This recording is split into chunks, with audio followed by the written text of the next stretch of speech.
Very good morning दोस्तों, नमस्कार। स्वागत है आप सबका। चलिए 5 अगस्त है और हम लोग 3 और 4 अगस्त का भी ऐड करेंगे। ध्यान दीजिएगा, वीडियो को कंप्लीट देखिएगा। पहला प्रश्न देखते हैं। देखिए, ओलंपिक ईयर में बस्तर ओलंपिक खेल 2024 का आयोजन कब से किया जाएगा? तो ऑप्शन है यहाँ पर, और इसका जो सही आंसर है, करेक्ट आंसर दोस्तों ऑप्शन नंबर ए है, अक्टूबर। ओके, ऐड कीजिएगा। अक्टूबर नवंबर से दोस्तों इसका जो है आयोजन किया जाएगा। देखते हैं डिटेल से। तो यह याद रखिएगा दोस्तों कि ओलंपिक ईयर में जो है बस्तर ओलंपिक है ना, बस्तर ओलंपिक खेल 2024 का जो है आयोजन किया जाएगा। ओके, ऐड कीजिएगा। और इसका जो आयोजन है दोस्तों खेल एवं युवा कल्याण विभाग की ओर से किया जाएगा। ओके, और वही है कि अक्टूबर, याद रखना है, अक्टूबर नवंबर में दोस्तों इसका जो है आयोजन किया जाएगा बस्तर ओलंपिक का। और इसके लिए 32 गाँव में जो है ना मैदान बनाने की जो योजना है, ये सुकमा जिला प्रशासन को सौंपा गया है। ओके, ऐड कीजिएगा कि बस्तर ओलंपिक का जो है आयोजन है ना कब किया जाएगा। ठीक है, चलिए देखिए, चिराग परियोजना छत्तीसगढ़ के कितने जिलों के 27 विकास खंडों में संचालित है? वेरी वेरी इंपॉर्टेंट प्रश्न, ध्यान दीजिएगा ऑप्शन को। और इसका जो सही आंसर है, करेक्ट आंसर ऑप्शन नंबर ई है, 15। ओके, ऐड कीजिएगा। 15 जिलों में दोस्तों संचालित है। देखते हैं इसके संबंध में। तो याद रखिएगा चिराग परियोजना, तो इसका फुल फॉर्म देख लीजिएगा आप लोग, है ना, नोट डाउन करना है तो कर लीजिएगा। उद्देश्य याद रखना है कि जिलों के जो है किसानों की जो है आमदनी बढ़ाना है, इसका उद्देश्य इस योजना का। शुरुआत याद रखना है 24 नवंबर 2021 को इस योजना का जो है शुरुआत हुआ। और चिराग परियोजना याद रखना है राज्य के जो है 15 जिलों के 27 विकास खंडों में, कितने है ना, 15 जिलों के 27 विकास खंडों में संचालित है, जिसमें मुंगेली जिला भी शामिल है। और सहायता राशि याद रखना है 730 करोड़ रुपए विश्व बैंक की ओर से सहायता प्राप्त है। ओके, बाकी ये याद रखना है चिराग परियोजना के अंतर्गत कौन कौन से जो है शामिल है ना, तो पशुपालन शामिल है, डेयरी, मछली पालन, कुक्कुट पालन, मशरूम उत्पादन, ये सब दोस्तों इसके अंतर्गत शामिल है। ओके, चिराग परियोजना में, है ना, तो ध्यान दीजिएगा, है ना, नोट डाउन करना है तो कर लीजिएगा। ओके, चलिए ये नेक्स्ट प्रश्न है। देखिए, छत्तीसगढ़ के डीजीपी कौन है? तो हाल ही में बदलने वाले थे। ध्यान दीजिएगा दोस्तों ऑप्शन को। और इसका जो सही आंसर है, correct answer option number C है, अशोक जुनेजा। ओके, ऐड कीजिएगा। चलिए देखते हैं इसके संबंध में। याद रखिएगा दोस्तों कि छत्तीसगढ़ के जो है डीजीपी अशोक जुनेजा है, और इनका जो है कार्यकाल 6 माह के लिए दोस्तों बढ़ा दिया गया है ना। याद रखिएगा कि वे जो है फरवरी 2025 तक इस पद पर जो है बने रहेंगे, है ना। ऐड कीजिएगा अशोक जुनेजा, पुलिस महानिदेशक। ओके, नेक्स्ट प्रश्न ये है। देखिए, जीएसटी में सुधार के लिए हाल ही में जीएसटी काउंसिल के लिए ग्रुप ऑफ मिनिस्टर्स का पुनर्गठन किया गया है। इसमें छत्तीसगढ़ से किसे नामित किया गया है? तो किसे नामित किया गया है, ध्यान दीजिएगा ऑप्शन को। और इसका जो सही आंसर है, करेक्ट आंसर दोस्तों ऑप्शन नंबर बी है, ओपी चौधरी। ओके, ऐड कीजिएगा। चलिए देखते हैं इसके संबंध में। याद रखिएगा दोस्तों कि जीएसटी में सुधार के लिए हाल ही में जीएसटी काउंसिल के लिए ग्रुप ऑफ मिनिस्टर्स मतलब जीओएम का जो है पुनर्गठन किया गया है। और इस नए गठन में दोस्तों छत्तीसगढ़ के जो है वित्त मंत्री ओपी चौधरी को सदस्य के रूप में दोस्तों नामित किया गया है। और इस ग्रुप में 2 राज्यों के जो है उप मुख्यमंत्री समेत दोस्तों कुल जो है 8 सदस्य शामिल है। और ग्रुप का जो संयोजन है महाराष्ट्र के उप मुख्यमंत्री और वित्त मंत्री, है ना, अजीत पवार को बनाया गया है। ओके, ऐड कीजिएगा। और भी है इसके संबंध में, ऐड कीजिएगा कि उड़ीसा के जो है उप मुख्यमंत्री कनक वर्धन सिंह देव और छत्तीसगढ़ के वित्त मंत्री ओपी चौधरी के साथ दोस्तों 5 जो है अन्य राज्यों के जो है वित्त मंत्री को सदस्य के रूप में नामित किया गया है।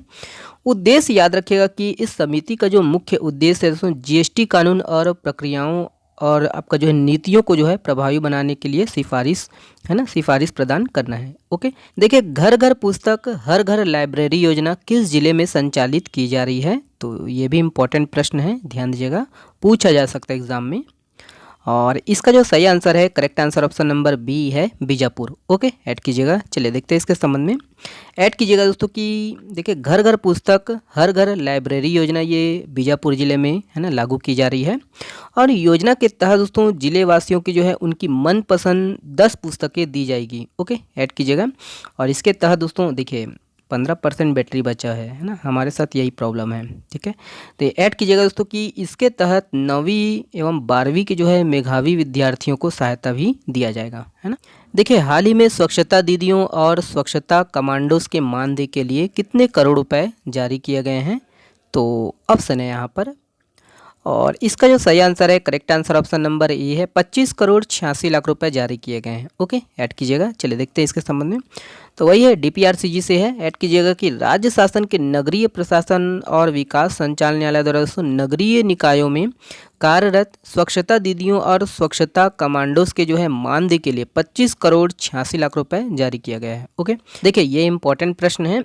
अमूस तिहार यह किस माह में मनाया जाता है? तो अमूस तिहार, देखिए हरेली तिहार सबको पता है दोस्तों, इसके बारे में भी आपको नॉलेज होना चाहिए अमूस तिहार के बारे में।